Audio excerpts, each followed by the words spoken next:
I'm incredibly grateful and honored that this person is joining us today. The story of how we ended up here is fascinating in itself. Even if it only concerns me, the journey that led us to this point is worth sharing. But what we're truly going to discuss today has the potential to help so many people. I'm deeply honored that you agreed to be here with us. There are moments in life when everything changes, when priorities shift, or something significant happens that completely alters the course of your life. It seems like you may have experienced more than one of those pivotal moments, and I have been privileged to hear about some of them. But I believe that most people haven't heard these personal stories, so I'd love to ask you, why now? Why do you feel this is the right time to share such deeply personal moments with all of us? That question brings to mind what's happening right now in the world, especially with the ongoing challenges posed by the COVID-19 pandemic. Many people out there are afraid of what might happen to them. But for me, fear of what could happen doesn't affect me the way it does for others. Having gone through certain life experiences, I feel like I've been through enough to not fear the unknown. When I think back to that time, just talking with you on the trail that day, it hit me. People shouldn't be afraid of death.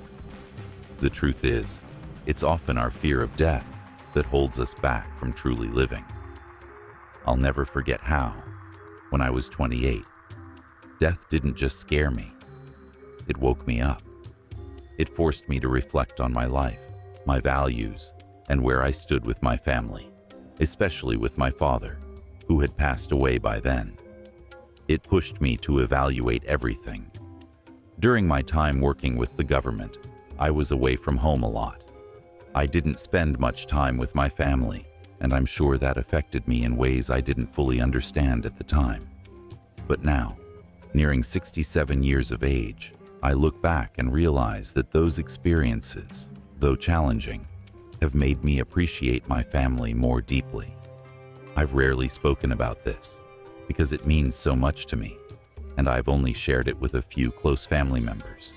Of course, my wife knows, but nobody else knows the depth of what happened in my mind. It's vivid in my memory every single day. I remember one winter day, I was in Park City, having an incredible time skiing. We'd been on the slopes all day, and everything was going great. I was in line at the ski lift, waiting my turn, when suddenly, out of nowhere, a woman came barreling down the hill. She was swinging her ski poles wildly, and before I knew it, she collided with us in the lift line. Honestly, it was a bit of a blur after that, but I skied for the rest of the day. By the time we were heading back, I took my gloves off, and when I looked at my thumb, I could see it hanging limply, completely out of place. It was a strange feeling.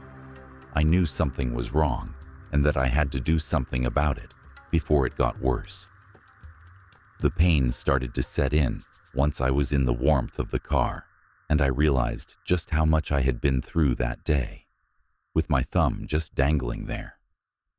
We scheduled surgery, and when the time came, I vividly remember sitting in the operating room, waiting for the procedure.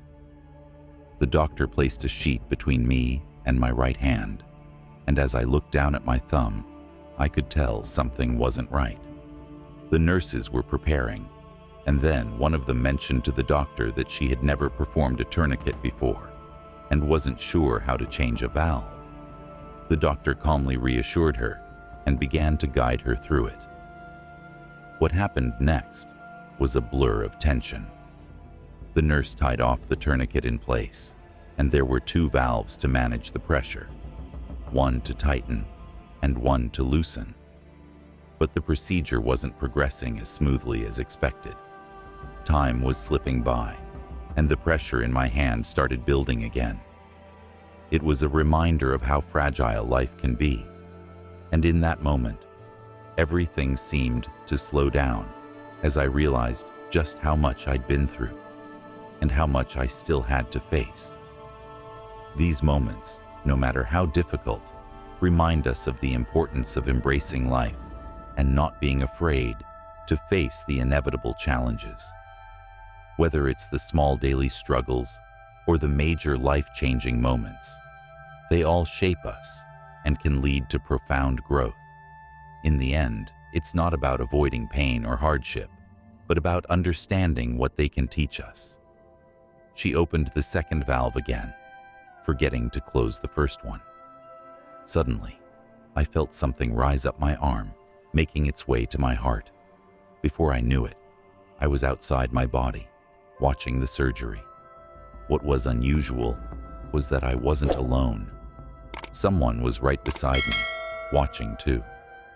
I didn't know if this was normal, but I was observing every stitch as they sewed up my thumb. I could see it all clearly, as if I was there, even though I wasn't. I watched the nurse run out of the room, shouting that I had died. I could tell she was terrified, thinking that whatever she did wasn't working. But I stayed calm, knowing exactly what was happening, even though I couldn't communicate with the person beside me. The whole experience was happening through my mind. I could hear the doctor, but there was no audible conversation. I never heard what was said to the person next to me, yet somehow, I felt like I knew them. We were both watching the surgery in silence, but I couldn't say how long it lasted. Time seemed to lose its meaning. There were no clocks on the walls, no way to measure time. I observed how serious the doctor was, focused on finishing the surgery. He was careful as he cut here and there, exposing the tendon, then wrapping it around my thumb. I watched him carefully stitch everything back together. It should have been a simple procedure, but even so, I could tell it was more complicated than expected. Eventually, I could sense the end of the surgery coming. I remember lying down, the sheet draped over my arm. I could feel my spirit hovering above my body, still watching the procedure as if detached from the reality below. Then, it was as if I received a signal in my mind. I was told it was time to leave. I clearly remember this moment, though I can't explain it exactly. Before I could process it, it felt like a blink of an eye, and suddenly, I found myself standing in the middle of a field. The person who had been with me was no longer beside me. I was alone, but it was peaceful, strangely peaceful. I remember the feeling of the earth beneath my feet and the clear open space around me. I looked to my left and saw tall trees, unlike any I had seen before. Their trunks were long and slender, with leaves at the very top. The trees stretched far, almost endless, and there were so many of them. Then, as I turned to my right, I saw wildflowers, beautiful, vibrant flowers reaching up to my waist. I couldn't help but smile at their beauty. I had always enjoyed gardening, so seeing such vivid colors was a joy to me. The flowers were more alive than anything I had seen before, their colors radiant and rich. It was like they were glowing. The peacefulness of the moment surrounded me completely. It was as if I was standing in a place I had always known, even though I had never been there before. In front of me, to my right, there was tall grass, almost as high as my waist. I was standing still, taking in the quiet, the solitude. The next thing I realized was that the person who had been with me was no longer there. I stood alone, but somehow, the absence of company didn't bother me. The peace was overwhelming. I had never felt so at ease. I could see far ahead, to my left and right, but I wasn't allowed to turn around. I don't know why, but I felt as if I was being guided. There was something in my mind telling me to keep my focus forward. And then, before me, I saw what seemed like a cloud, just a soft white mist floating ahead. But when I looked closely, I realized it wasn't a cloud at all. In my mind, a vision began to unfold. It was as if I were watching a video of my life. Everything, from the moment I was born to the age of 28, appeared before me. Every action, every decision, good or bad, was replaying like a film. It didn't matter whether the things I had done were good or bad. What mattered now was how I would be judged for those actions. I could remember some moments that caused me pain, others that made me feel proud. But in that moment, I understood that none of it truly mattered. All that mattered was what I had done with the time I had. The experience was surreal, and yet I knew it was a kind of reckoning. No one was there to speak to me, no one to console me or guide me through it. It was just me, and the memories of my life unfolding in front of me. Time felt irrelevant as I stood there, absorbing it all. I wasn't alone, but I was. It was a strange paradox. The images of my life kept playing in my mind, each moment, each decision, and through it all, I could feel the weight of it, the weight of every choice, every action, every word. It was a humbling, sobering experience. At that time, I had no one to tell me, I didn't do this, or I didn't do that. I did everything myself. But looking back, there were so many things in my life that I did not get right, not the way I should have.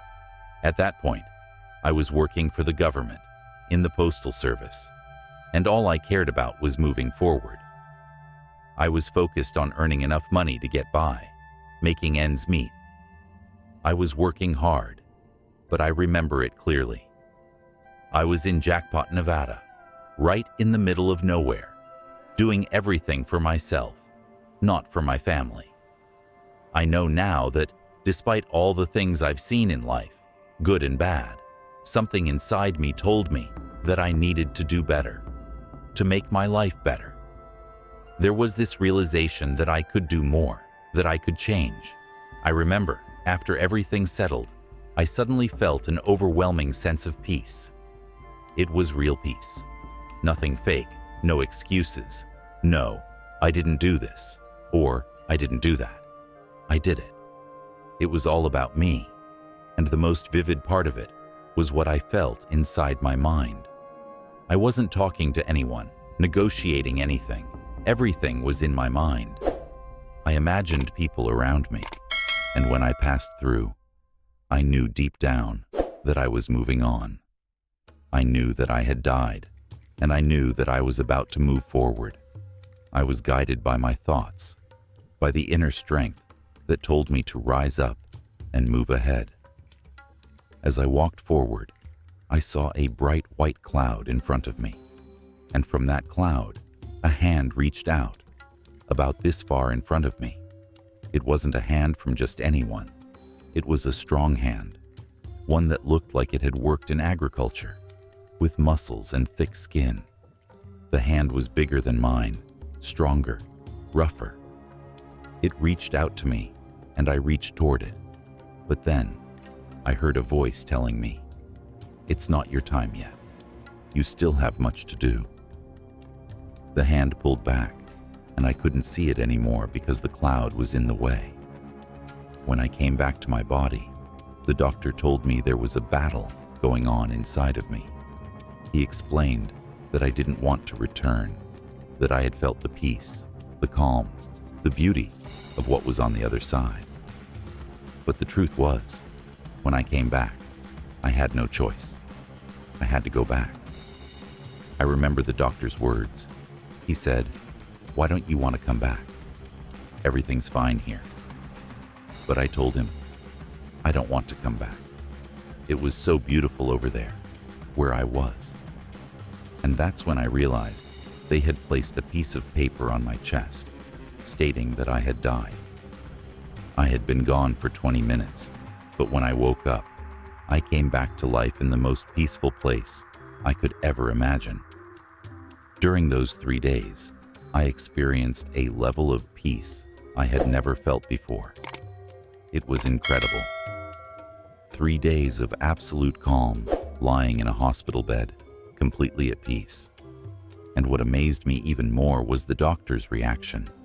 He kept coming back to check on me, making sure I was okay, and I felt truly cared for. He was so attentive. His name was Dr. Skousen. And just so you know, my wife, Connie, was sitting right outside the room. She didn't know what had happened to me. For 3 days, I had peace like I had never known in my life. It was beyond words, beyond explanation. And every time the doctor checked on me, I could see the concern in his eyes. But I also felt that he was trying to make sure I was all right, even though he knew what had happened. It was a strange feeling, being so calm and serene, knowing that I had just crossed over. But now, I was back. Connie, my wife, was with me. We had been married for 45 years, and she had no idea what I had just gone through. This experience, for me, was deeply personal. It was sacred. It was something that changed my life in ways that words can't even capture.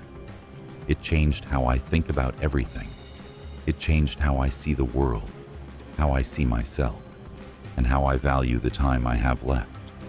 It shifted everything about my perspective. I will never forget those days. It was the most peaceful, transformative experience of my life. The way I think about my wife is simple. We're not just partners. We are one. It's not about striving to be someone else, but about being ourselves, together.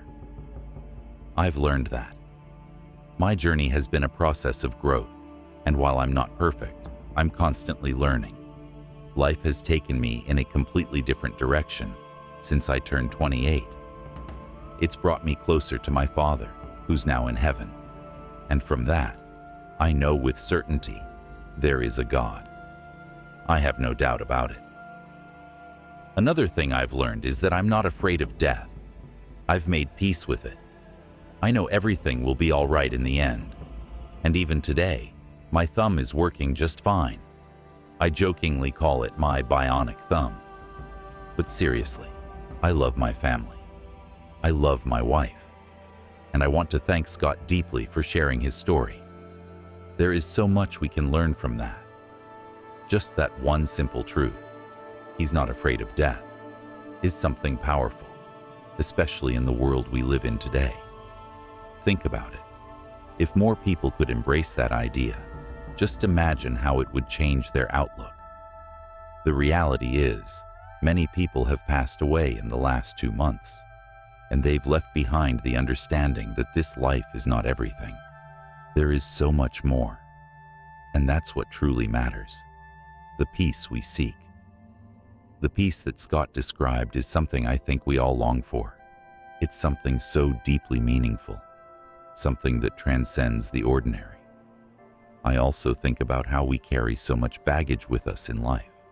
The mistakes, the regrets, the things we wish we had done differently. But there's a message in that, isn't there? You don't have to stay stuck in your past. You don't have to keep carrying that weight. You can always start over.